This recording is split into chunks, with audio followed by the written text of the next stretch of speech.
¿Cómo están? ¿Bien? ¿Con calor? ¿Con frío? Por supuesto, con la voz tomada, como no puede ser de otra manera. Muchos estamos en esta época. Bien, gloria al Señor. Estamos desandando este tema este año de lo que es la autoridad y cómo eso aplica a nuestras vidas, cómo eso aplica en la iglesia, cómo eso aplica específicamente y especialmente en la familia, en nuestra casa. ¿Qué cosas, cómo debemos entender estas cosas que dice la Escritura acerca de este tema? Que es importante porque si logramos resolver este tema adecuadamente y bíblicamente, entonces muchos de los problemas que hoy tenemos también se solucionan. ¿Dice amén? ¿Tiene problemas? Todos tenemos problemas. Esos problemas son causados muchas veces por nosotros mismos, porque caminamos no con un entendimiento completo, pleno de lo que es la voluntad del Señor, y conociendo su voluntad y ordenando nuestros caminos bajo sus ordenanzas, bajo su voluntad. Entonces de algo podemos estar seguros. Mire, si tenemos aflicciones, si tenemos problemas, esos nos van a ayudar a bien. Seguro que si estamos en la voluntad de Dios, todo nos va a ayudar a bien. ¿Amén? Bien. Romanos capítulo 14, vamos a ir compartiendo algo de la palabra. Romanos capítulo 14, versos 7 al 9. La carta de los Romanos, de Pablo a los Romanos.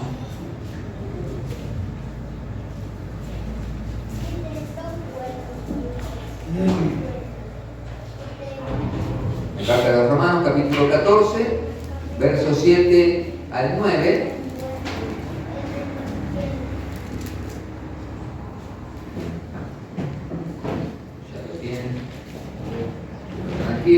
La carta de los Romanos, carta de Pablo a la iglesia en Roma. Él todavía no había visitado esta iglesia, pero envía esta carta, que es un tratado teológico. Toda la doctrina paulina de la salvación está en esta carta, muy profunda, muy extensa, muy profunda, donde abarca todos los puntos que tienen que ver concernientes a la doctrina y a las doctrinas de la salvación. Así que es sumamente importante para nosotros. Y aquí, Romanos capítulo 14, verso 7 dice: porque ninguno de nosotros vive para sí mismo y ninguno muere para sí mismo. Pues si vivimos, para el Señor vivimos, y si morimos, para el Señor morimos. Por tanto, ya sea que vivamos o que muramos, del Señor somos. Porque para esto Cristo murió y resucitó, para ser Señor tanto de los muertos como de los vivos. Amén. Algo que uno tiene que aprender en la vida cristiana es que el centro y el único centro, el único eminente, el único supremo, el eje de toda nuestra vida es Cristo, es Jesucristo. La Biblia misma nos enseña esto, el Señor mismo nos enseña esto, los apóstoles mismos nos enseñan esto, los profetas nos enseñan esto, la ley mosaica nos enseña esto. Cristo es el centro y nuestra vida no se trata de nosotros, sino que se trata de Él. Nuestra vida nosotros siempre estamos tratando de ponernos nosotros en el centro de nuestra propia vida, pero esa es la característica de la vida sin Dios. El hombre que vive sin Dios se pone a sí mismo en el centro. Pero cuando venimos a Cristo, se nos da a conocer, se nos revela que la vida cristiana se trata de una persona, que no somos nosotros, sino Jesucristo, nuestro Señor. Y que si vivimos, debemos vivir para Él. Si morimos, hasta morimos para Él. ¿Sí? Que Él es el Señor, Él es quien tiene la plena autoridad y quien ejerce esa autoridad en nuestras vidas. Venimos a Él a salvación y así debemos vivir. El Antiguo Testamento también, claramente pone al Mesías, a este que iba a venir, a este prometido, ungido, prometido, rey libertador de Israel, que iba a venir justamente a traer libertad a su pueblo. pone a este Mesías, pone a este que iba a venir en el centro de toda la historia, en el eje de la historia del Antiguo Testamento. Alguien va a venir, alguien va a tratar con el fracaso humano. El hombre es fracasado. Fracasó en Edén y a partir de allí claramente hemos demostrado nuestra incapacidad, nuestra impotencia para vivir una vida digna, para vivir una vida con sentido, con propósito. Es más, perdimos todo el sentido de la vida, todo el propósito de la vida y hemos vivido sin Dios y sin esperanza. Y el Antiguo Testamento nos dice, esperen, alguien va a venir. Este fracaso no es el final de la historia, sino que Dios mismo va a intervenir en el fracaso humano para corregir las cosas, para librar al hombre de esa vida sin propósito ni sentido, para traer perdón de pecados y salvación. Por fin se va a oír esa voz de autoridad. Saben que a lo largo de toda la historia uno lee el Antiguo Testamento y se fueron levantando. Dios fue usando hombres, mujeres que se levantaron con autoridad para guiar al pueblo, para dirigir al pueblo. Pero a pesar de que Dios usó a estos hombres y mujeres ungidos por Dios, aún así el pueblo vez tras vez fracasó, el pueblo vez tras vez se volvió al pecado. Y Dios dice, se va a volver a oír una voz de autoridad. Y esa voz, y a través de ese que va a traer esa voz, todas las cosas van a encauzarse para la salvación y para la liberación de su pueblo, ¿sí? Jeremías 23, y este es un hecho que el Antiguo Testamento dice, Dios lo va a hacer, Dios mismo va a intervenir, con autoridad, porque se trata de un hecho de autoridad, ¿sí? Jeremías capítulo 23, verso 3 al 6, dice, yo mismo reuniré al remanente de mis ovejas. Dice, yo mismo, Dios está diciendo, yo mismo lo voy a hacer. Yo mismo voy a reunir el remanente de mis ovejas de todas las tierras a donde las he echado. Dios mismo las echó, Dios mismo las va a reunir. Y las haré volver a sus pastos, y crecerán y se multiplicarán. Pondré sobre ellas pastores que las apacentarán, y nunca más tendrán temor, ni se aterrarán, ni faltará ninguna, declara el Señor. Y aquí vienen días, declara el Señor, en que levantaré a David un renuevo justo, y él reinará como rey. Actuará sabiamente y practicará el derecho y la justicia en la tierra. En sus días será salvo Judá, e Israel morará seguro. Y este es su nombre por el cual será llamado, el Señor Justicia Nuestra. La palabra nos anuncia que Dios mismo ha de traer la respuesta al hombre, a su pueblo, y que Dios mismo va a gobernar sobre su pueblo con autoridad. Cuando llegamos al Nuevo Testamento, por supuesto que esto es muy claro. El Nuevo Testamento se trata de un tema de autoridad. O sea, este año estamos hablando de este tema porque es sumamente importante, porque si entendemos de qué se trata la autoridad, si entendemos cómo es que se aplica la autoridad, si entendemos cómo aplica a la iglesia en nuestras propias vidas la autoridad, entonces vamos a resolver, ya digo, tantos problemas que hoy tenemos. Y el Nuevo Testamento, apenas inicia el Nuevo Testamento, nos dice, mire, acá hay una cuestión de autoridad y todo se resuelve si entendemos de quién es esta autoridad y qué es lo que ha venido a hacer que viene con esta autoridad. Está lleno de Jesucristo, ¿sí? El Nuevo Testamento, ya desde los evangelios, desde el anuncio a María, el santo ser que nacerá será llamado, Él es el Hijo de Dios, Él es el Altísimo, Él es el Consejero, Él es el Rey de paz, Él es el que viene a liberar a su pueblo, a salvarlo de sus pecados. Es una cuestión de autoridad. Viene alguien con autoridad, viene alguien que va a resolver las cosas, viene alguien que viene a traer la solución a los problemas del pueblo de Dios, a traer la solución definitiva, final, completa al problema de la humanidad, que es el pecado. Este es aquel que los apóstoles presentaban. Algo muy notable en el Nuevo Testamento, en la predicación apostólica, por ejemplo, ahí lo dice Pablo en 1 Corintios 2.2, si quieren anotar, 1 Corintios 2.2, es que Pablo no pretendía, no quiso saber entre ellos cosa alguna sino a Jesucristo y a este crucificado. Pablo decía, yo no tengo otra cosa más que predicar, yo no tengo otra cosa más que anunciar, yo no tengo nada, ninguna otra cosa más que compartir que a Jesucristo. Yo vengo a presentarles a Jesucristo, ¿sí? Y no me interesa hablar de nada más. Él iba a una ciudad, él iba a una iglesia, a la sinagoga, se entraba y hablaba de Jesucristo, la persona y la obra de Jesucristo. Y esa fue una decisión deliberada del apóstol, porque él entendía justamente que acá lo importante es establecer la autoridad de Jesucristo. No hay que perder el tiempo en ninguna otra cosa más si primero no se ha establecido claramente a la iglesia, a los hermanos, a los que escuchan el Evangelio, que esto se trata de la autoridad de Cristo. Hay que establecer el nombre de Jesucristo primeramente, porque no hay autoridad ni poder para salvación en ningún otro.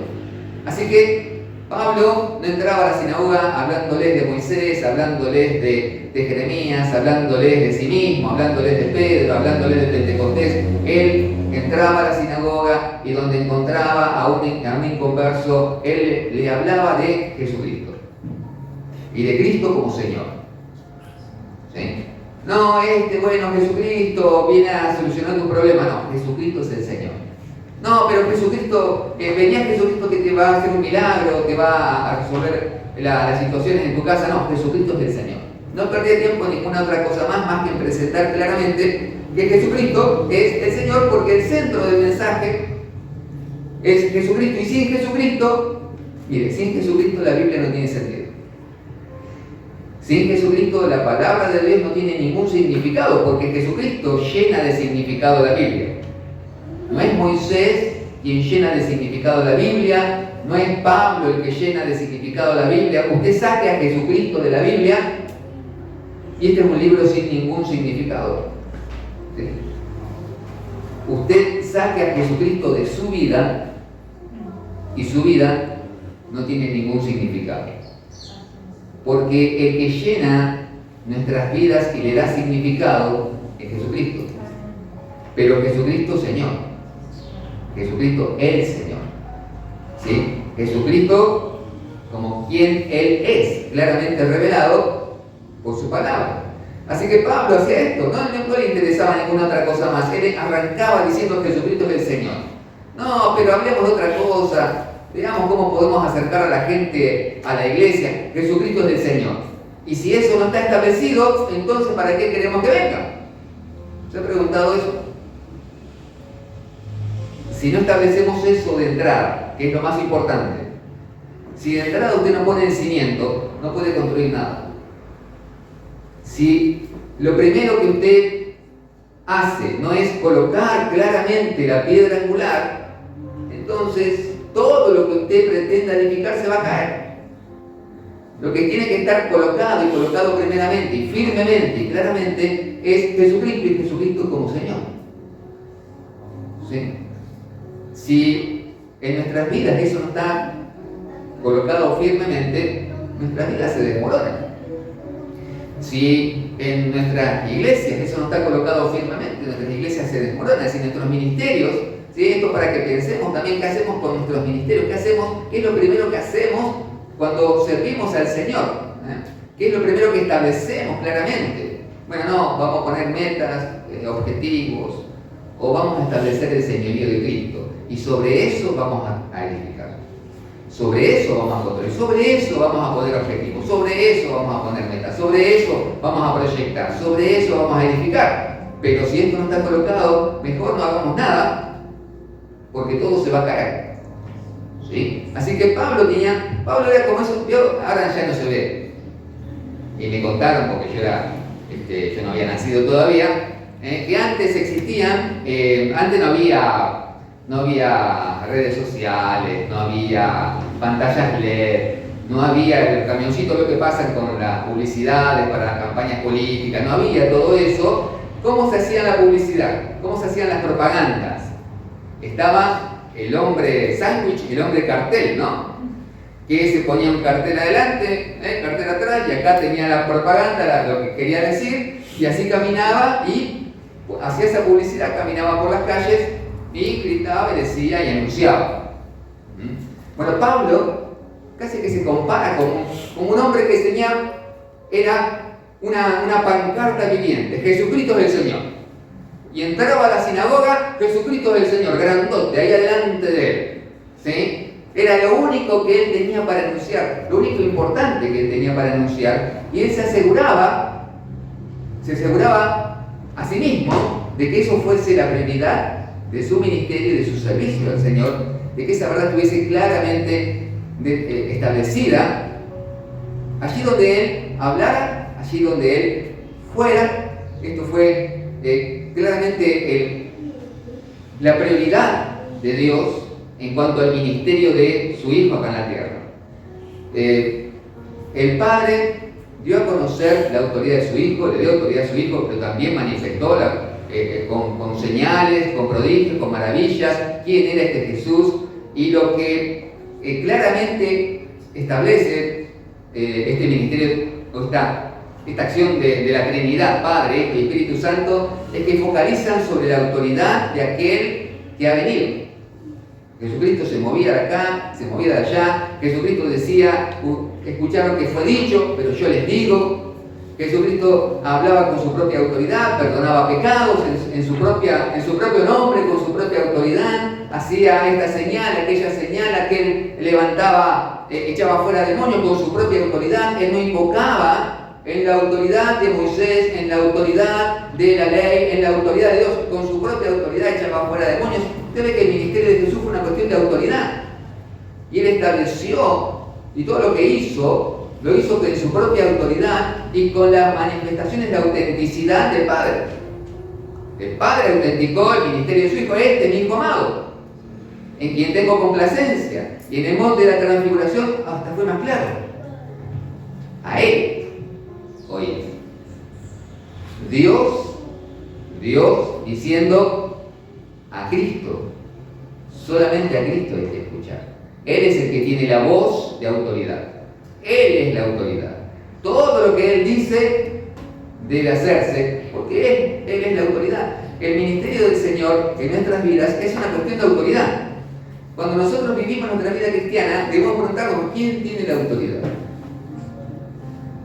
¿Quién tiene la autoridad de mi vida?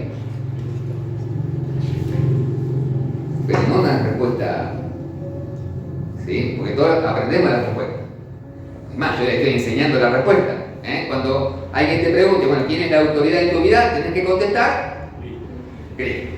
Ahora, ¿es verdad o no es verdad? Ahí está el tema. ¿Sí? Porque sabemos si Él es el Señor, y si estamos diciendo que Jesucristo es mi Señor, estamos diciendo: el que manda en mi vida es Jesucristo, no soy yo. El que manda en todo lo que yo hago, porque Él es Señor de todo. Y si es Señor de mi vida, es Señor sobre todo lo que yo hago, sobre todo lo que yo digo, aún sobre todo lo que yo siento, hasta lo que yo pienso. Él debe ser Señor de todo. ¿Sí? Sea que vivamos, sea que muramos, del Señor somos. Él vino y Él murió, resucitó para ser Señor de todos. Así que cuando lo invocamos y cuando confesamos a Jesucristo como Señor, estamos diciendo: Él es el que manda en mi vida. La autoridad en mi vida no la tengo yo. Le cedí todos mis derechos a aquel que es mi Señor y que tiene la potestad sobre mi vida, para hacer con mi vida lo que Él quiera. ¿Sí? De eso usted piense esto: la vida cristiana se trata solamente de eso. La vida cristiana se trata solamente de eso. ¿Quién es el Señor? ¿Quién es nuestro Señor? ¿Quién es mi Señor? ¿Quién es nuestro Señor? ¿Sí? Y cómo aplicamos esta verdad a nuestra vida todos los días, en toda situación y en toda circunstancia, entendiendo su palabra. Y por su palabra y con su palabra. En esto tenemos, por supuesto, el Espíritu Santo, quien nos guía y quien nos dirige en esta vida bajo ese señorío, bajo el señorío de Cristo. ¿Sí? El mismo Señor afirma su autoridad. Acá hay una cuestión de autoridad que no podemos dejar de ver y no podemos dejar de entender en nada de lo que hacemos. Cuando nos ponen a hacer algo en la iglesia, ¿sí? A veces, bueno, ahí afloran algunas cosas del corazón que estaban ahí medias ocultas y escondidas. Pero se ve quién es la autoridad realmente sobre mi vida. Me ponen a hacer algo en la iglesia, ahí se va a ver quién es la autoridad sobre mi vida. Ahí se va a ver. Porque si Jesucristo es en verdad mi Señor y mi absoluta autoridad, que está ejerciendo esa absoluta autoridad sobre mi vida, entonces ¿sí? Voy a ser una persona mansa, voy a ser dócil a la voluntad del Señor, voy a estar buscando justamente establecer su nombre, su señorío, voy a hacer las cosas para su gloria, voy a estar corrigiendo las cosas, pero no en base a mi gusto personal. Porque si hago las cosas en base a mi gusto personal, yo soy el Señor. Si hago las cosas en base a la voluntad de Cristo y a lo que está claramente determinado en la palabra, entonces estoy demostrando que mi interés es que el nombre de Cristo sea establecido, que el señorío de Cristo sea claramente aplicado, claramente establecido, claramente afirmado en mi vida y en todo lugar y en todo aquello que Dios pone en mis manos para hacer. ¿Sí? ¿La parte se entiende? Mire, es tan fácil de entender.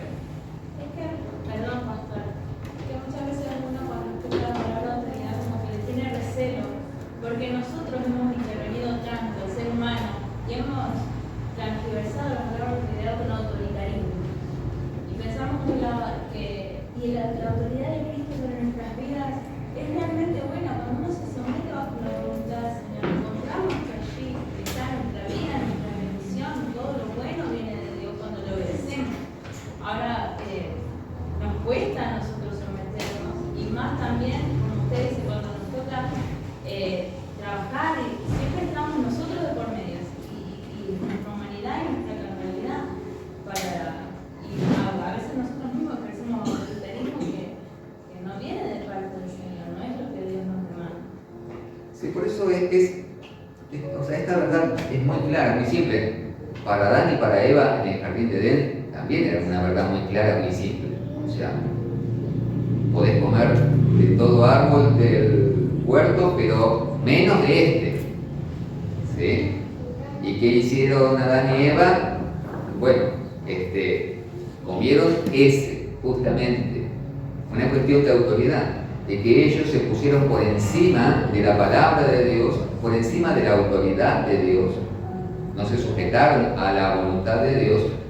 Y por supuesto, cuando uno se rebela contra la voluntad de Dios, entra en rebelión, en pecado, que fue lo que pasó a nuestros primeros padres. Y eso es lo que nos pasa a nosotros a diario. Vivimos en esta naturaleza todavía, ¿no? Que no está totalmente perfeccionada, y vivimos en esa batalla. Por eso esta verdad debe ser siempre y conscientemente establecida y vuelta a establecer todos los días en nuestra vida, porque no basta que, no, yo hace 20 años me convertí y ya dije que Jesucristo es mi Señor y eso es suficiente, ¿no? Todos los días, debemos ser conscientes de que hay una batalla en nosotros. Y esa batalla es una batalla de autoridad. ¿Quién va a ser la autoridad? Si voy a hacer lo que yo quiero, o voy a someterme con gozo, con felicidad, bajo la autoridad de Cristo para hacer su voluntad. ¿Sí? Porque cuando hacemos lo que nosotros queremos es pecar. O sea, eso es muy claro y muy la palabra nos avala. Lo que nosotros queremos en nuestra vieja naturaleza, en nuestra carnalidad, lo que nosotros queremos es pecar, nos gusta.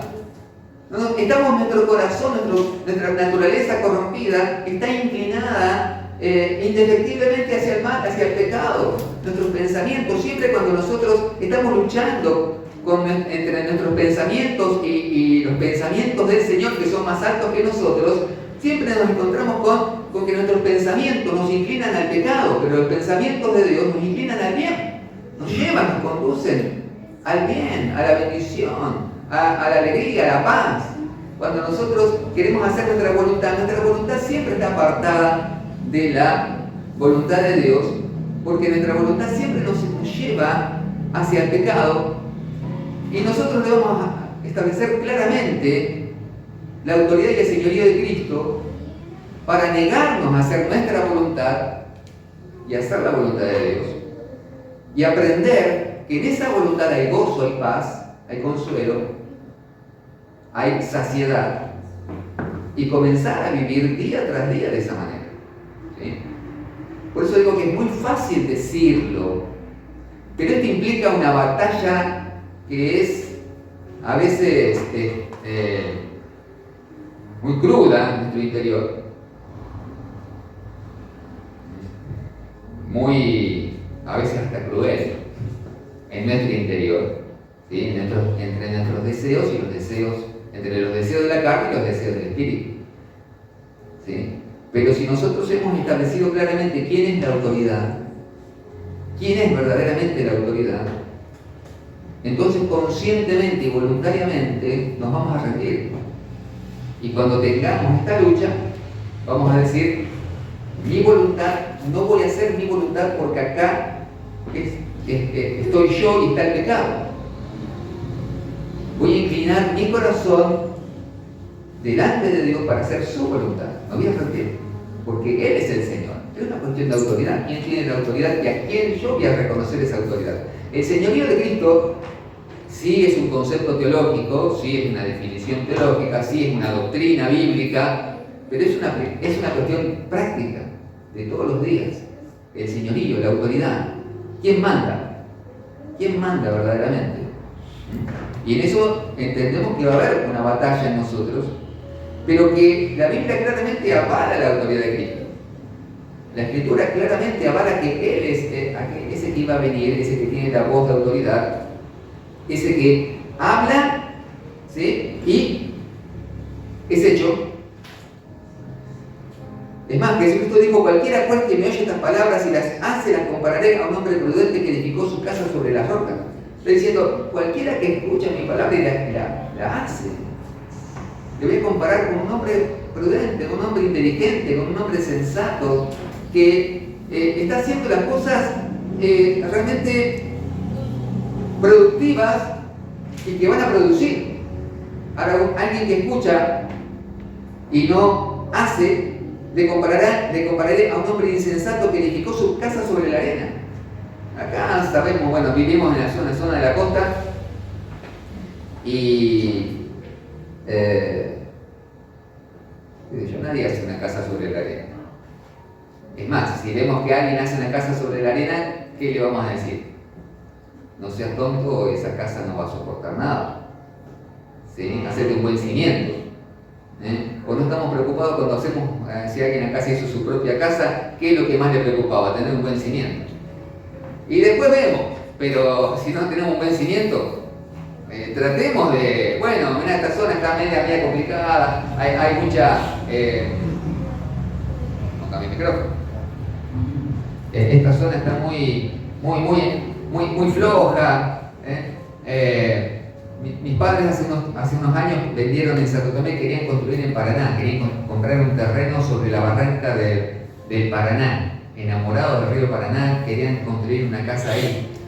Y entonces comenzaron a averiguar, porque el terreno vio que sobre las barrancas hay muchos emprendimientos, muchas vertientes de emprendimientos, así que consultaron con un estudio de arquitectura y les dijeron, bueno, sí, no hay problemas en construir donde ustedes quieren, si quieren comprar ese lote, cómprenlo, ya sabemos cómo es el terreno, hay vertientes, hay piedras calizas,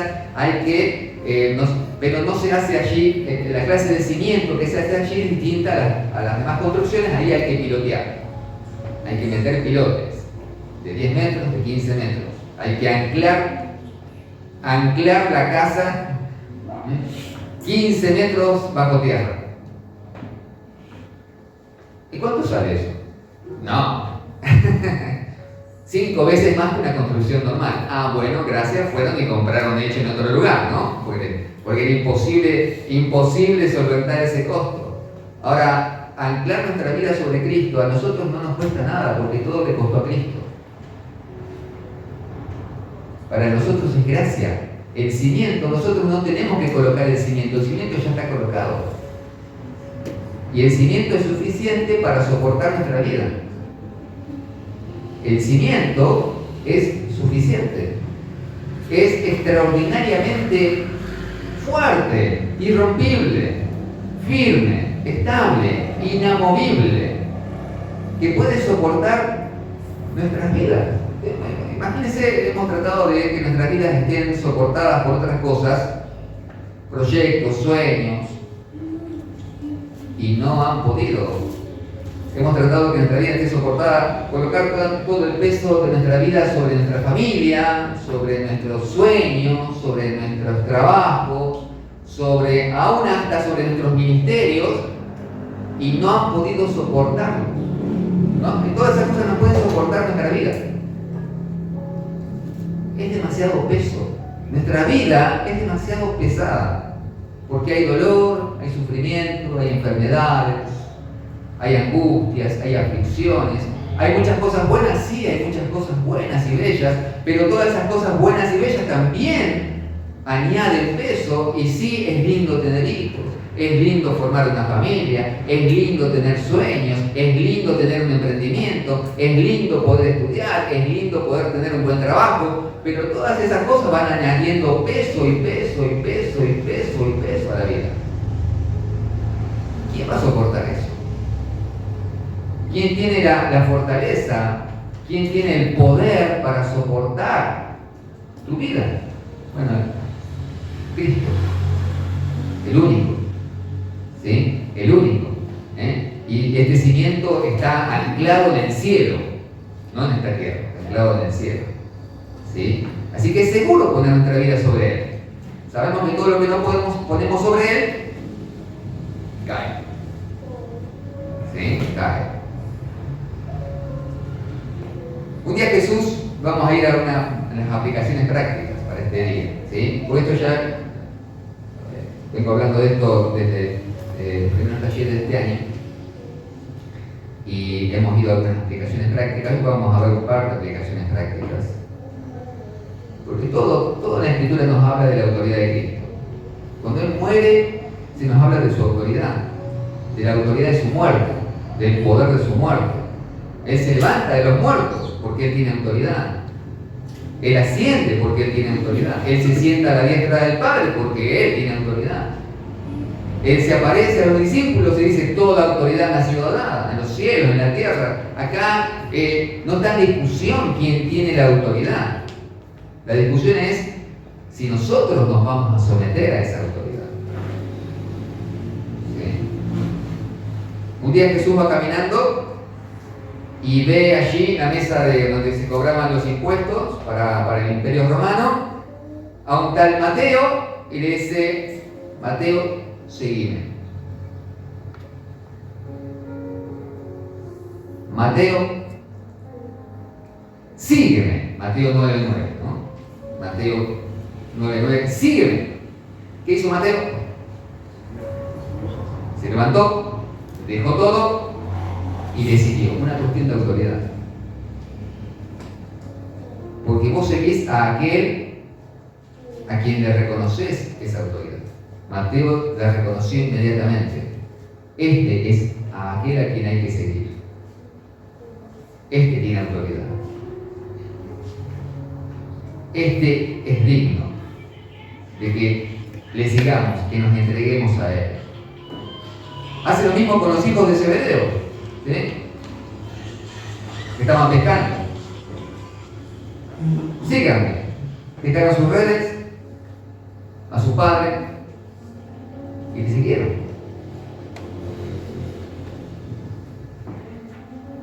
¿Qué hacía Jesús? Dentro de todo lo que estaba haciendo Jesús, estaba enseñando una técnica infalible de evangelismo. ¿De qué se trata el evangelismo? ¿Qué le estamos diciendo a la gente cuando evangelizamos? Le presentamos a Jesucristo y le decimos: ven, síguelo. Y estamos diciéndole a la gente: tenés que dejar todo y seguir. Ese es evangelismo puro. ¿Sí? El evangelismo no se trata de un método, de una forma, de 5 pasos para hacer algo, de 5 pasos para hacer otra cosa, de invitar a la gente a una actividad, a otra actividad, a ir enganchándolos de a poquito para que vayan entrando, sino de presentarles claramente a Jesucristo como Señor y presentar claramente cuál es la demanda de Cristo. Deja todo y seguirlo. Deja todo y seguirlo. No, pero no será muy violento para la gente. Si le presentamos un evangelio así, tan radical, tan blanco o negro, ¿no será que la gente, no, si le decís eso, si de una, a la primera, esperá, vino hoy a la iglesia, dale un tiempito para que nos conozca, para ver si le gusta la música, para ver si le gusta, no sé, la silla, si le gusta, si le queda bien por el colectivo, y más o menos lo vamos ambientando, y después de 5 o 6 meses le decimos, bueno, mira, ¿sabes qué? Sería bueno que sigas a Cristo, ¿qué te parece? No, eso no es evangelismo. O sea, el evangelismo es lo que hacía Jesucristo. Deja todo y seguir. Sí, y ese deja todo es dejar el pecado, es dejar la maldad, ¿sí? Es volverse hacia Dios. Volver toda su vida hacia Dios y seguirlo.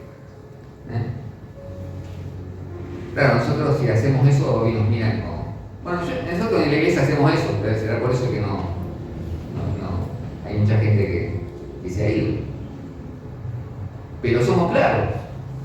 La iglesia no es un lugar donde venimos para sentirnos bien.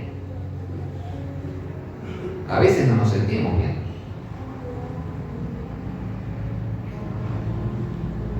Pero, aunque es un lugar de comunión, es un lugar donde tenemos comunión que seguimos a Cristo.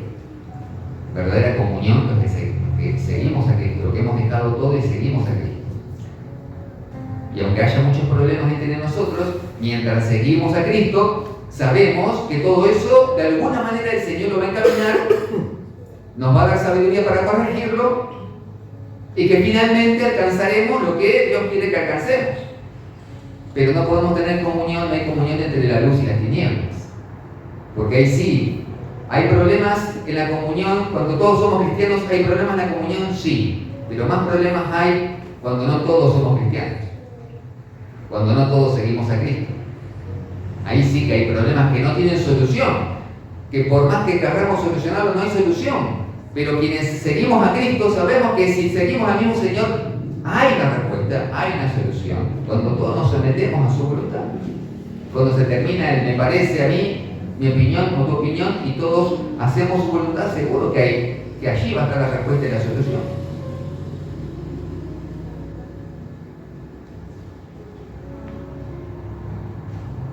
Bueno, entonces llegamos al punto que quiero llegar hoy. El primer punto es el evangelismo. ¿Cómo hacemos? ¿Qué clase de evangelismo estamos haciendo? Porque Jesucristo era muy sencillo. El mismo Pablo nos enseña que ese era el evangelismo de Pablo, era el evangelismo de Pedro, era el evangelismo de la iglesia. La iglesia hacía esa clase de evangelismo. Presentaba a Jesucristo y le decía, listo, seguido. Está todo de seguido. Y la gente, vemos allí en Hechos, que hasta vendía sus propiedades, porque había gente que inclusive hasta Bernabé, que tenía una propiedad, era natural de Chipre, tenía una propiedad, una posesión en Chipre, así que la vendió, trajo todo a los pies de los apóstoles para que se repartiera de acuerdo a la necesidad. Nadie decía ser suyo ninguna cosa. Qué tremendo que hayan reconocido a tal grado y a tal punto la autoridad de Cristo sobre ellos, que decían, lo que tenemos no es nuestro. Y si Cristo nos dice que vendamos todo y lo demos y lo sigamos, eso hacemos. Qué tremendo que hayan llegado a ese punto de reconocer a tal grado la autoridad de Cristo sobre sus vidas, sobre la iglesia, que ponían aún sus propias posesiones, todo lo que ellos eran y tenían, para la obra del Señor, para que avanzara la obra del Señor, para que la iglesia cumpliera su propósito, la voluntad de Dios, para que ese amor que debía manifestarse se manifestara también a través de esa obediencia. ¿Sí? Lo segundo es quiero que veamos Mateo capítulo 8. Por tanto, sabemos que no hemos alcanzado la perfección, pero debemos desear alcanzar la perfección.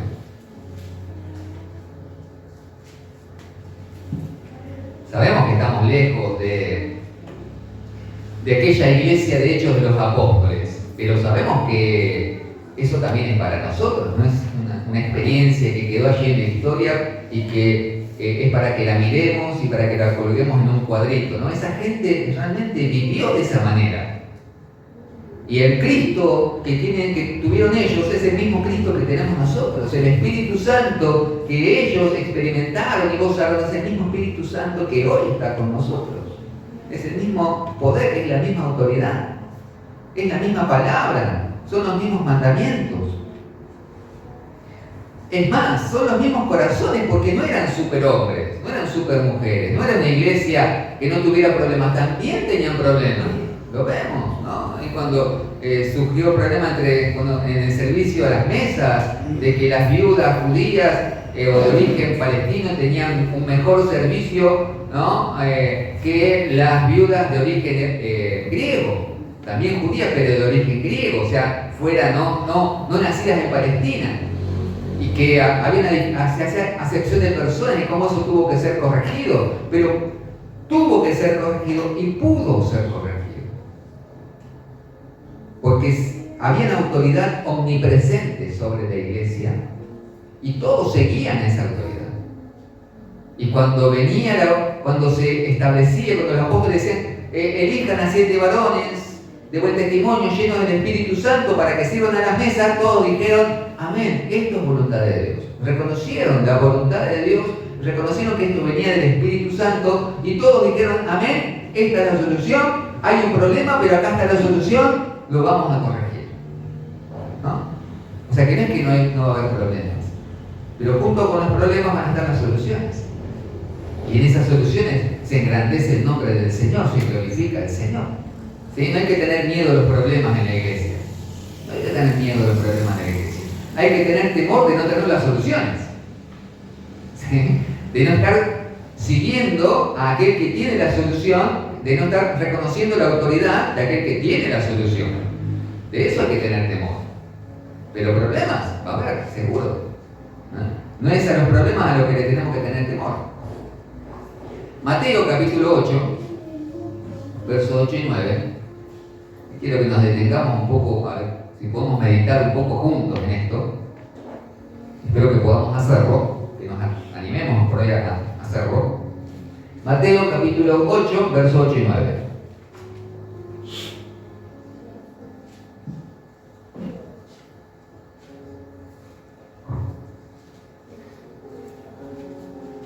Seguramente vamos a necesitar algo de contexto. Mateo capítulo 8.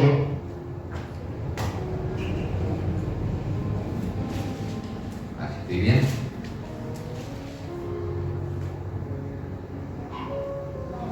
Ocho y 9 dice la historia de este centurión, ¿no? Respondió el centurión y dijo: Señor, no soy digno de que entres bajo mi techo, solamente di la palabra y mi criado sanará. Porque también yo soy hombre bajo autoridad y tengo bajo mis órdenes soldados, y digo a este ven y va, y al otro ven y viene, y a mi siervo haz esto y lo hace. ¿Amén? Esta es la historia de este centurión romano, no era judío, no era hebreo, era un gentil que para los judíos no era alguien precisamente, no era considerado amigo, salvo aquellos gentiles que se habían vuelto favorables a los judíos y se habían vuelto al Dios de los hebreos, que era este caso, un gentil que reconocía al Dios de Israel. Y entrando en Capernaum, vino a él un centurión, que en un pasaje paralelo dice que no fue el centurión mismo, sino que fueron 2 judíos quienes vinieron a interceder por este centurión. ¿Sí? Entonces uno ve el pasaje paralelo y no es que el centurión ni siquiera se atrevió él en persona, sino que hubo 2 emisarios, dos judíos que, espera, este hombre hace bienes al pueblo, da limosnas al pueblo, realmente favorece al pueblo de Israel, es una buena persona y no solamente una buena persona, sino que favorece al pueblo de Dios. Y intercedían para que Jesucristo accediera a favorecerlo, a responderle su petición. Verso 6, 8:6, y diciendo: Señor, mi criado está postrado en casa, paralítico, gravemente atormentado. Mi criado está postrado en casa.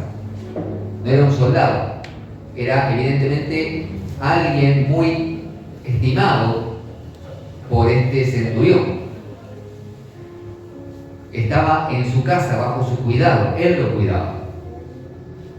¿Sí? Él lo cuidaba, él lo amparaba. Y este criado, este siervo suyo, que estaba bajo su protección, bajo su provisión también, estaba muy enfermo, había caído postrado, es decir, en su casa, postrado totalmente en la cama, no podía levantarse, paralítico, gravemente atormentado. Realmente la situación muy difícil para este criado, quien este centurión apreciaba, evidentemente apreciaba. Y porque estaba en su casa, él tenía una obligación para con él. ¿Sí?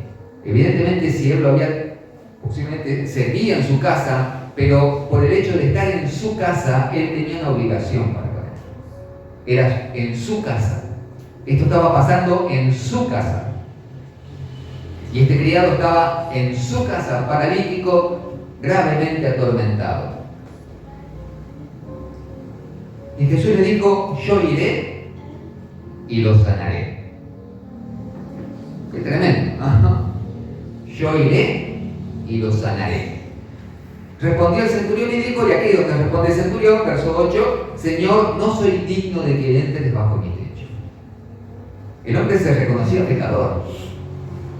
El hombre se reconocía indigno de que alguien con tal honor y autoridad entrara a su casa. Y dice unas palabras que son muy que a nosotros tal vez lo hemos leído muchas veces y hasta nos llama la atención la manera como él le pide al Señor que no vaya a su casa, que él no es digno de que Jesús entre a su casa, así que le dice unas palabras ahí para que Cristo vea que no es necesario que él entre bajo un techo que es indigno de él. Yo también soy hombre bajo autoridad, verso 9, ¿no? Cuando tenía verso 8, solamente di la palabra y mi criado sanará, porque también yo soy hombre bajo autoridad y tengo bajo mis órdenes soldados, y digo a este ve y va, y al otro ve y viene, y a mi siervo hace esto y lo hace. Al oírlo Jesús se maravilló y dijo a los que le seguían: de cierto os digo que ni aún en Israel he hallado tanta fe. Y os digo que vendrán muchos del oriente y del occidente y se sentarán con Abraham e Isaac y Jacob en el reino de los cielos, mas los hijos del reino serán echados a las tinieblas de afuera. Allí será el lloro y el crujir de dientes. Parece que el Señor empezó a divagar. Ya empezó, ¿no? Le cambió el tema, ya empezó a hablar de los gentiles, de las naciones que iban a venir y se iban a sentar a la mesa ahí con Abraham, Isaac y Jacob. Ya empezó a decir que los hijos del reino iban a ser echados afuera, ya empezó a hablar del infierno. Y parece que ya se había olvidado de la necesidad de este centurión. Entonces se volvió el centurión y dijo al centurión: ve y como creíste te sea hecho. Y su criado fue sanado en aquella misma hora. ¿Sí? ¿Qué podemos ver acá? Algunas cosas que podemos ver. Primero la respuesta. Vamos a pensar un poco la respuesta de este centurión. Yo también soy hombre bajo autoridad. Yo sé lo que es la autoridad. Yo sé lo que es la autoridad.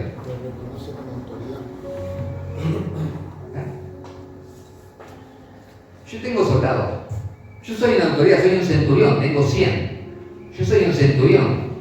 Tengo un lugar de importancia, de honor en el ejército. ¿Sí? Y un centurión en Capernaum, wow, era alguien eminente. ¿Sí? Yo sé lo que es tener autoridad. ¿Y cómo se manifiesta la autoridad? en que vos tenés poder sobre otros. Y que vos podés decirle a este, andá, y va, y tiene que ir. Y a este otro le decís que venga, y tiene que venir. Tiene que sujetarse a la autoridad, porque la verdadera autoridad, ¿sí? Ocon, yo esto ya lo he hablado otras veces, la autoridad te da poder. La verdadera autoridad, la autoridad legítima, te da poder. Y ese poder es reconocido en aquellos que están sometidos bajo esa autoridad para responder en obediencia. Respondió como si fuera salvo, porque reconoció la autoridad y a través de la fe. Muy bien. Ahí empezamos a ver cosas. Este hombre, al reconocer, él sabía lo que era la autoridad, él podía reconocer la autoridad en otro. Porque él sabía lo que era tener autoridad. Y cuando viene a Jesús, él viene reconociendo su autoridad.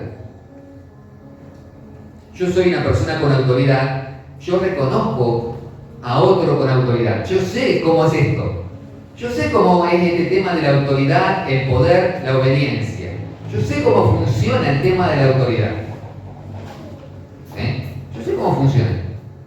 Y estoy reconociendo que Jesús tiene la autoridad que yo no tengo. Jesús tiene una autoridad que yo no tengo. Eso está diciendo el centurión. Yo vengo a ti, Jesús, porque está pasando algo en mi casa. Y yo que le digo a un soldado, anda y va, y le digo a otro, vení y viene, no tengo autoridad sobre lo que le está pasando a mi siervo. En mi propia casa. En mi propia casa. No tengo autoridad para dar una respuesta a mi siervo que está paralítico y está siendo atormentado. Me excede. No tengo autoridad. Lo que le está sucediendo por un poder sobre el cual yo no tengo autoridad. En mi propia casa. En mi propia casa. La pregunta es, ¿qué hacemos nosotros cuando eso sucede en nuestra propia casa? ¿Qué pasa cuando en nuestra casa sucede cosas a los de nuestra casa, cosas sobre las cuales nosotros tenemos responsabilidad y no tenemos respuesta para ellos? Muchas veces, ¿cuál es la...? Pasan cosas en nuestra casa, pasan cosas en nuestra casa. Ahí está un poco lo que decía Tía Mel. A veces nos volvemos al autoritarismo, ¿sí? Y tratamos de resolver problemas sin tener la autoridad sobre esos problemas. Porque no tenemos autoridad sobre ciertas cosas. Pero queremos imponerla, no importa, es mi casa. Acá mando yo, acá mandamos nosotros, se hace lo que yo quiero, acá se hacen las cosas de esta manera y tratamos de imponer. ¿Se imaginan al centurión si hubiese actuado de esa manera? Dale, levantate de la cama. ¿Qué haces ahí tirado? Dale, levantate de la cama y venía a trabajar, venía a servir en casa. Dale, esto se soluciona de esta manera. Obedeceme a mí. Y sabemos que nosotros hemos hecho muchas veces, o tratado o intentado hacer eso. ¿Y qué pasó? Generamos un montón de otros problemas, ¿no? No solucionamos nada, pero generamos una cantidad de problemas. Nos aseguramos de haber generado una cantidad de problemas impresionantes. Este centurión dice: yo no tengo autoridad sobre esto, pero yo sé que tú sí la tienes. Y cuando pensamos, usted piensa en esto, ¿cómo que Jesús tiene autoridad sobre eso. ¿Qué estaba diciendo este centurión? ¿Qué clase de autoridad estaba reconociendo en Jesús? ¿Más autoridad que un centurión? ¿Más autoridad que el propio emperador? ¿No había decreto del emperador que sanara a su siervo? Él no acudió a César, él acudió a Jesús. Porque sobre esos problemas, sobre esas situaciones, no hay autoridad humana, no hay autoridad angelical que pueda traer una respuesta. Este centurión está diciendo: yo hago muchas cosas, soy un centurión, puedo ir a la guerra, puedo mandar a mis soldados a morir, pero no tengo autoridad, no tengo el poder para sanar a mi siervo en mi casa. Yo no soy digno de que tú entres a mi casa, eres demasiado grande. Mira, si el emperador quisiera entrar a mi casa, yo le dejaría entrar. Pero a ti, Señor, no quiero que entres porque no soy digno, mi casa no es digna, mi techo no es digno de cobijarte. Estaba reconociendo que Jesús tenía una autoridad por sobre todas las cosas. Pero la autoridad por sí misma, la autoridad de Jesús por sí sola, no es lo que iba a lograr que su siervo se levantara de esa cama. Jesús hoy reina y gobierna, y la gente sigue teniendo muchos problemas acá abajo. Jesús es el Mesías de Israel, y este centurión lo sabía, lo reconoció. Este es aquel prometido, este es aquel porque él tenía conocimiento, porque estaba cerca del pueblo hebreo, porque ayudaba al pueblo hebreo, porque conocía seguramente las profecías acerca del Mesías.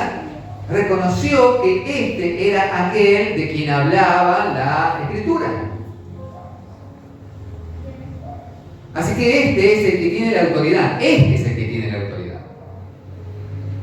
Este es el que tiene la autoridad. Pero que tenga la autoridad no significa que vaya a suceder algo en mi vida ni en mi casa. Algo más es necesario. Bueno, hoy reconozco. Pero Señor, tú tienes autoridad, tú puedes mandar. No sé cómo lo vas a hacer. No sé cómo lo haces. Yo sé que has sanado a este, has sanado a aquel, has hecho muchas cosas y no sé en verdad cómo ni por qué medios, pero sí sé que tenés la autoridad. Sí sé que tenés la autoridad para hacerlo como quieras. Decir la palabra solamente. Con decirlo. De alguna manera, tu palabra tiene la autoridad. Y alguien que está sometido, un siervo tuyo, la va a obedecer. Y si lo decís, no sé cómo, tal vez por la propia palabra, por el propio poder de la palabra, tal vez porque vaya un ángel y sane a mi siervo, tal vez porque, no sé, mandes a la misma enfermedad y la enfermedad salga de mi siervo. No sé cómo, pero sí sé que vos tenés autoridad sobre toda la tierra para hacer lo que nadie puede hacer. Sé que tenés esa autoridad. Y sé que tenés siervos bajo tu servicio. Porque si tenés autoridad, nadie es enviado a una misión como fue enviado el Señor sin tener los pertrechos. Era de soldado, pensaba como soldado. A mí no me mandan una guerra sin soldados, no me mandan una guerra sin los víveres necesarios, sin las armas. No me mandan a la guerra sin que asegurarme que yo tenga lo necesario para ir a la batalla y salir victorioso. Así que este Jesús que tiene toda la autoridad debe tener atrás suyo, debe tener bajo su mando a todo un ejército que ni siquiera soy capaz de ver. Pero yo sé que si Él lo ordena, si Él dice la palabra, mi siervo va a sanar. Y acá vemos dos cosas. Que él reconoció la autoridad de Jesús, pero que también confió en que Jesús sería favorable a él. Porque una cosa es, Jesús es el Señor. Ahora, ¿será que quiere bendecir mi casa? ¿Será que quiere bendecir mi vida? ¿Será que estará favorable a mí? ¿Será que lo encontraré favorable? ¿Será que Él quiere venir a mi casa, ejercer su poder y su autoridad sobre mi casa? ¿Será que Él quiere traer a mi casa su favor, su bendición, su poder? ¿Será que Él lo hará? Este centurión estaba seguro. Ni siquiera es necesario que venga. Di la palabra, tenés siervos bajo tu servicio, tenés un ejército bajo tu mando. Di la palabra. Yo sé que tenés la autoridad y que no solo que tenés la autoridad, yo sé que querés bendecirme.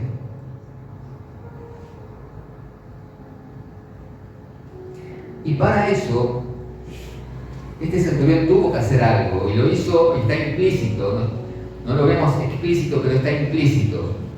Le tuvo que dar autoridad sobre su casa. Le tuvo que dar autoridad sobre su casa. Él, que era la autoridad sobre su casa, le tuvo que abrir las puertas a Jesús. Y se las tuvo que abrir de par en par. No le puso límites ni condiciones.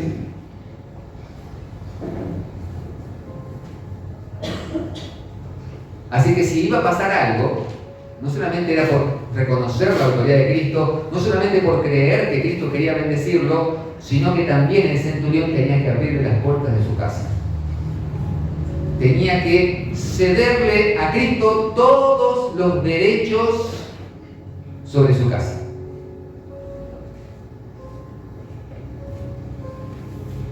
La pregunta es: ¿qué hacemos nosotros?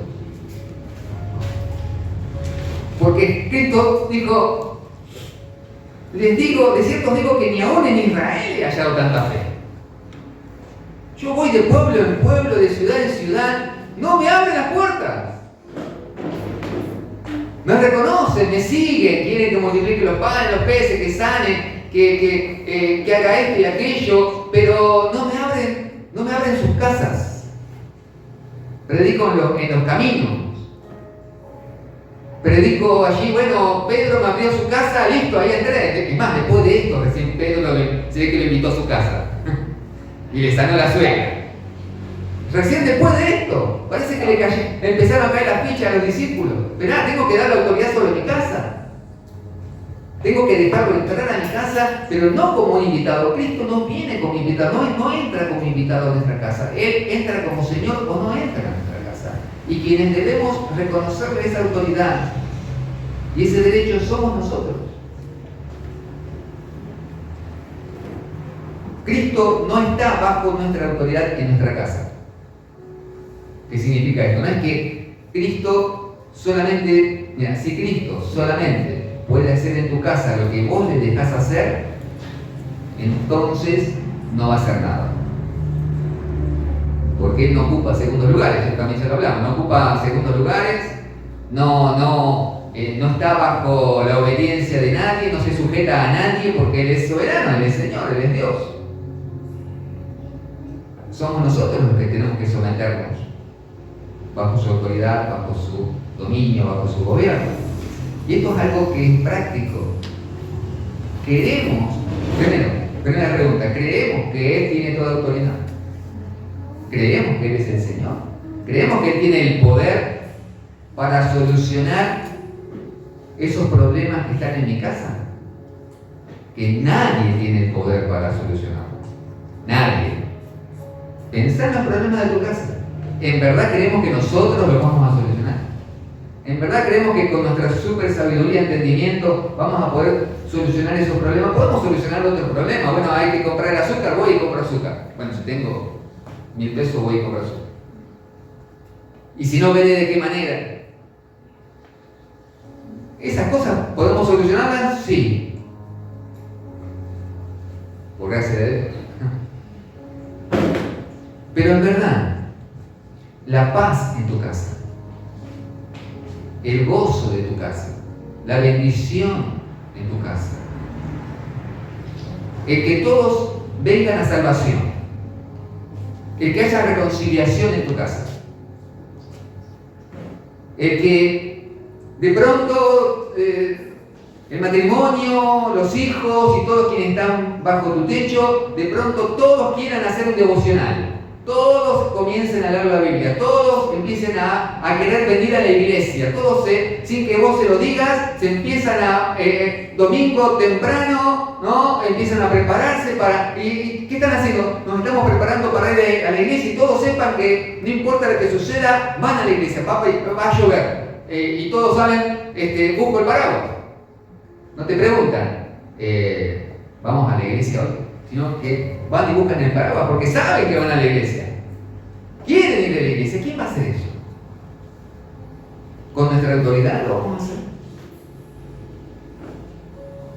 Hay cosas que debemos necesariamente dejar bajo la autoridad de Cristo. Y para eso debemos dejar nuestra propia casa bajo su autoridad. Reconocer que la autoridad, quienes le abrimos o le cerramos la puerta de nuestra casa a Cristo somos nosotros, no nuestros hijos. Nuestros hijos no tienen esa autoridad para abrirle o cerrarle la puerta a Cristo. Somos nosotros, los que estamos acá, los matrimonios, el esposo, la esposa. Nosotros tenemos esa autoridad, esa responsabilidad también. ¿Quién va a mandar en casa? ¿Quién va a tener la autoridad suprema? ¿De quién va a ser mi casa? Primera pregunta. Segunda pregunta, si reconozco esta autoridad y le abro la puerta de mi casa a Cristo, ¿creo que Él va a entrar y que Él va a entrar para bendecirla? ¿O creo que Él no está dispuesto a ayudarme? Porque muchos no creen que Cristo esté dispuesto a bendecir su casa. Aún muchos cristianos viven con la duda: ¿será que Cristo me ama y me va a ayudar y va a venir a bendecir mi casa? ¿Será que si yo pongo toda mi casa bajo su autoridad, Él será favorable a mí? Porque hay muchos problemas. Lo del siervo que está paralítico y atormentado, pero es una pavada en comparación con lo que pasa en mi casa. Más que un siervo atormentado, estamos todos paralíticos y atormentados. ¿Será que si yo le doy la autoridad de Cristo sobre mi casa, Él vendrá? ¿Y será que yo creo realmente que Cristo procura mi bien? ¿Y creo que su manera es mejor que la mía? ¿Estoy dispuesto a arriesgarme y a arriesgar mi propia vida y a mi propia familia en esto? Esas son las preguntas que tenemos que hacernos y tenemos que responderlas, pero de una manera práctica, con las decisiones que debemos tomar, pero también con cosas que son prácticas. Cuando pasa algo en mi casa, y seguro que están pasando cosas en nuestra casa, ¿a quién acudimos? ¿A quién bajo quién las estamos dejando? ¿Estamos realmente permitiéndole a Cristo obrar en nuestra casa o estamos poniendo impedimentos?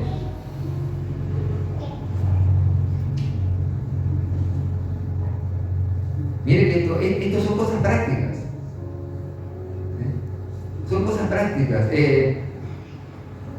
Ay, no, mi hijo no quiere venir a la iglesia. Mi hija, no, está seguro en la iglesia. Bueno, que se quede.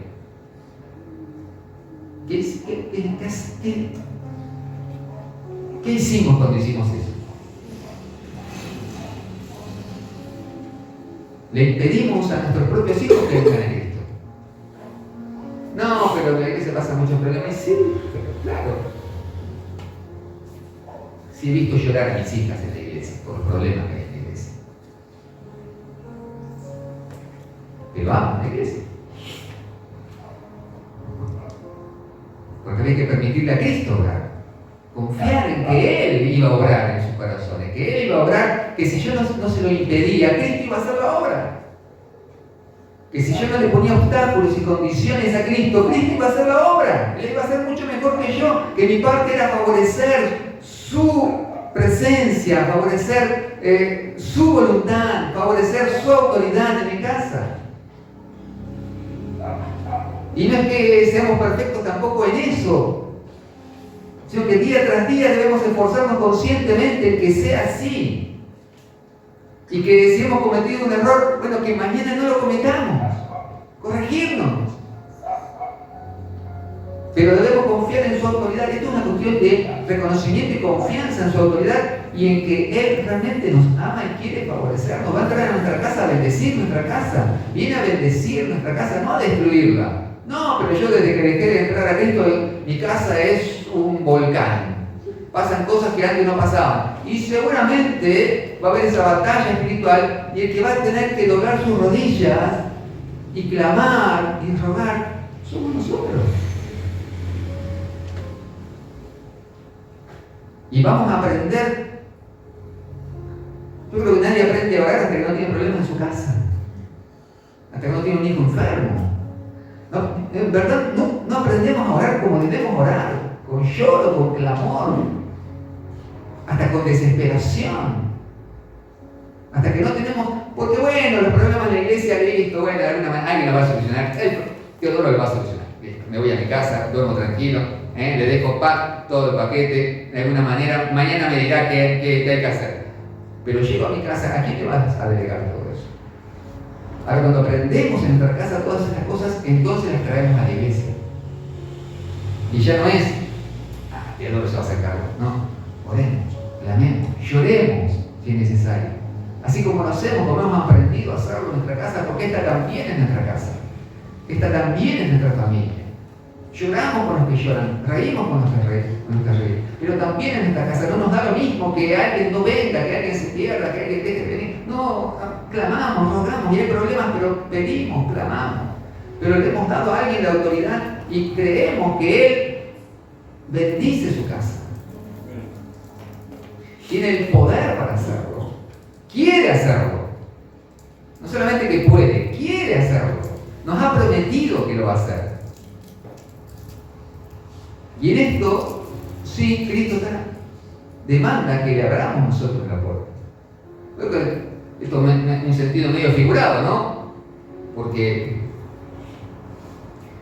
las puertas en aquel tiempo no eran como las puertas de ahora. En general las casas, muchas casas tenían simplemente lo que hoy sería casi una cortina. Pero había que, es el cederle la autoridad a Él. Ponernos nosotros mismos bajo su autoridad, creyendo en su poder, en que Él tiene también, ¿sí? Porque lo promete, aún ángeles ministradores que están a su servicio, pero viendo por nuestras necesidades, enviados por el Señor en situaciones, circunstancias que nosotros, Señor, y ahora no sé qué hacer, y el Señor ha enviado, ¿sí?, su ayuda. Ha enviado su ayuda. ¿Veis cómo creíste que se ha hecho y su criado fue sanado en aquella misma hora? El Señor no debe encontrar ningún impedimento para ejercer su autoridad. No debe encontrar ningún impedimento. Y ese impedimento está en nuestros corazones. No está en las situaciones, no están en las circunstancias. Están en nuestros corazones los impedimentos.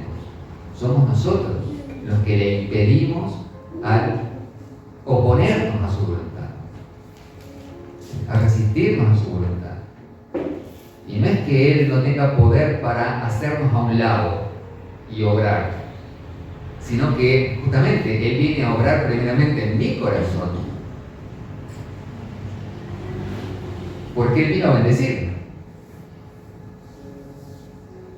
Y debe aún obrar en nuestros corazones que muchas veces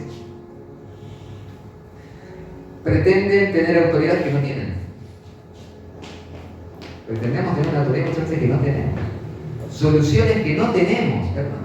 Esto es claro. Hay problemas, y diría los más graves,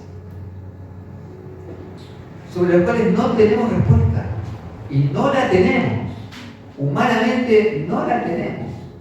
Lo que pasa en nuestros hogares, y estoy hablando de lo que son las relaciones en nuestra casa, las cosas que pasan, las cosas que se hacen, enfermedad también, escasez, pobreza, miseria, tantas cosas que vienen sobre los hogares, sobre los cuales no tenemos autoridad, pero uno sí la tiene. Y ha prometido ejercer esa autoridad con poder para suplir, para bendecir, para traer respuesta. Tal vez no la que nosotros hubiésemos propuesto, pero una respuesta mejor, un camino mejor, una salida mejor. Porque tiene que ver con el cambio en los corazones. No con cambiar una situación, una circunstancia, con que cambie el corazón. ¿Sí?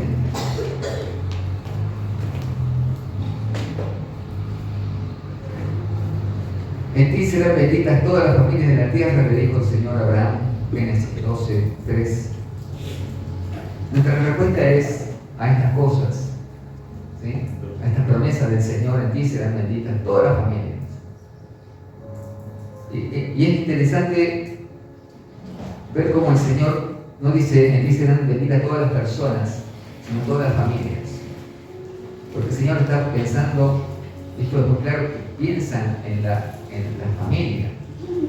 El Señor mismo instituyó la primera familia. Es una idea de Dios, no del hombre. Y bendecir la familia es una idea de Dios, no del hombre. Y el que único que puede hacerlo es Dios, no el hombre. Nuestra parte es la humillación. Es el responder a ese sígueme, dejar todo y seguime, con nuestro propio, sí, Señor, dejo todo y te sigo. Y ese dejar todo es dejarlo a sus manos. Es confiar.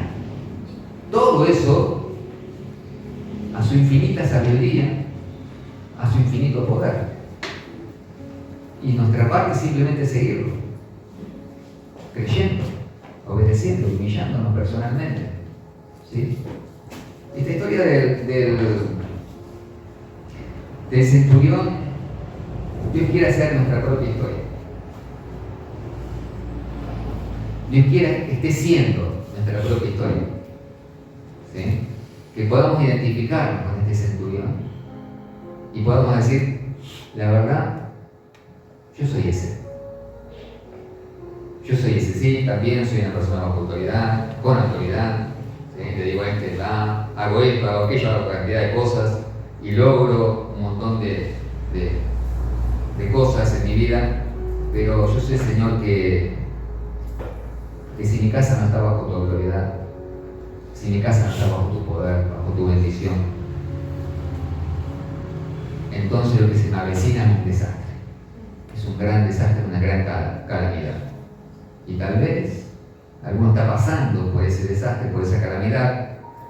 Alguno dice, yo también tengo un siervo, también tengo una situación que atormenta, que paraliza, también tengo una situación, tengo a alguien o tengo algo que está sucediendo que realmente está poniendo las cosas patas para arriba, que está causando mucho dolor, mucho sufrimiento, muchas angustias, y que no tenemos la salida. Intentamos esto, intentamos aquello, nada salió, nada de lo que propusimos, nada de lo que quisimos hacer con nuestra propia autoridad y sabiduría dio resultados, sino que parece que empeoramos las cosas simplemente y las cosas están cada vez peor. Y quisimos darle una solución acá y una solución allá y las cosas están peor que antes. Y solamente se trata de hacer lo que hizo el centurión, acudir a Jesús, que Él lo haga. Pero para eso hay que abrirle de par en par las puertas de nuestra casa. Hay que darle a Él la autoridad, creer en su favor, en su bendición, en su poder y humillarnos. Dice, Señor, yo no puedo, esta situación imposible, Señor, pero yo sé que tú sí tienes la autoridad y que tú sí quieres bendecir. Una cuestión de autoridad. En definitiva, todo se resume a una cuestión de autoridad. ¿Sí? Que podamos meditar en esto. Que podamos meditar. Y que podamos ser este centurión. Porque el Señor dice, ni aún en Israel he hallado tanta fe. Que también pueda decirlo de nosotros. ¿Amén? Ni en Santa Fe he hallado tanta fe. Padre, tú nos conoces, tú ves lo que nosotros no podemos ver. Tú entiendes lo que nosotros no podemos entender. Tú ves cada hogar, cada casa, Señor, aquí representada. Tú sabes lo que sucede puertas adentro. Tú sabes de las luchas, tú sabes de las victorias también, Señor. Pero más que nosotros aún sabes de los sufrimientos y de las desdichas que atravesamos día tras día. Señor, sabemos que todo aquello en lo cual hemos confiado en ti, que todo aquello que hemos puesto bajo tu mano, Señor, tú has obrado para nuestro bien. Lo hemos visto, podemos testificar, somos testigos, Señor, de cuánto nos has bendecido. Cada vez que hemos puesto algo bajo tu mano, tú lo has bendecido. Tú has hecho algo, has transformado una situación, has cambiado una circunstancia, has obrado en un corazón. Cada vez que hemos confiado en ti, hemos visto tu bendición. La bendición prometida en el pacto que tú hiciste por tu sangre. Señor, pero queremos ir más allá. Perdónanos, Señor, porque hemos tratado nosotros de resolver cosas que no tenemos ni la sabiduría, ni el entendimiento, ni mucho menos la autoridad. Porque te hemos sido un obstáculo muchas veces, te hemos impedido entrar a nuestra casa y obrar en nuestra casa. Porque aún en nuestra casa, Señor, no hemos proclamado claramente tu nombre. Aún en nuestra casa no es claro para todos que tú eres el Señor y que para ti vivimos, para ti morimos. Y que no hay nada mejor, no hay otra cosa para nosotros más que tú, Señor. Aún en muchos hogares, Señor, hasta se sorprenderían si nos vieran cantar en la iglesia, si nos vieran adorar en la iglesia, porque es algo que desconocen que nosotros hagamos en casa. Perdónanos, Señor, porque te hemos dado autoridad en un lugar y no en otro. Porque nos hemos sometido, Señor, a tu autoridad en un lugar, pero no en otro. Perdónanos porque en nuestros hogares, en nuestras casas, Señor, no te hemos dado a ti la autoridad. Y no hemos proclamado tu nombre con devoción, con fervor. Perdónanos, Señor. Pero ahora pedimos, Señor, que nos ayudes para que todo eso sea cambiado. Primeramente nosotros en nuestro corazón nos volvemos a ti, Señor. Reconocemos tu autoridad, tu poder. Reconocemos, Señor, que tú quieres hacernos bien. Y te abrimos la puerta, Señor, no solamente de nuestro corazón, sino también de nuestro hogar. Sé tú nuestro Señor. Trae salvación a nuestro hogar. Trae salvación a nuestra casa. Oh Señor, salva a nuestros hijos. Salva a nuestras hijas. Salva a todos quienes están cobijados bajo nuestro techo. Trae tu salvación, Señor. Trae tu salvación. Acudimos a ti porque eres el único que salva. Tú eres el único que perdona pecados, tú eres el único que da vida a los muertos, tú eres el único que saca de las tinieblas y llevas a tu luz admirable. Tú eres el único, Señor. Tú eres el único que puede cambiar un corazón lleno de odio y llenarlo de amor.